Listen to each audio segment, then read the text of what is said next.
ইভিনিংয়ে বাড়ি ফিরে ঝটপট করে চা খেয়ে শুরু করে দিয়েছিলাম বিরিয়ানি রান্না করা। আজকে রাতের ডিনারে সবার জন্য বিরিয়ানি বানাবো।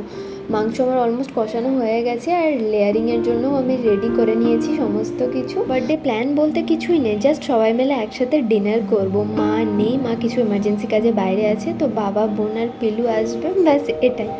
দেন আজকে বুনু আমার মেকআপ করে দিয়েছিল, তারপর দীপ, বানু এরা সবাই চলে এসেছে। আর বানুকে বলেছিলাম রিবান আনতে ডেকোরেশনের জন্য, তো ওরা সবাই মিলে ডেকোরেশন করছিল। আর বাই দ্য ওয়ে, এই প্রিটি ড্রেসটা আমাকে রূপক দিয়েছে বার্থডে সারপ্রাইজ।